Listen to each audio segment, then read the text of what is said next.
The Minot Childcare Committee is working on plans to help with childcare. Chair of that committee, Scott Burlingame, says childcare providers want to increase the reach and the capacity of services. Burlingame suggests using $100,000 from the Magic Fund to help businesses increase the size of their building and operation.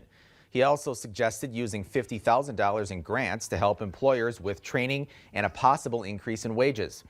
Burlington says the hardest decision is how much is enough. Tax dollars aren't unlimited, economic development dollars aren't unlimited.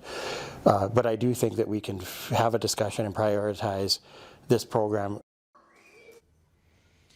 Now, more of the committee's recommendations will be discussed at the next full city council meeting. That's on April 1st.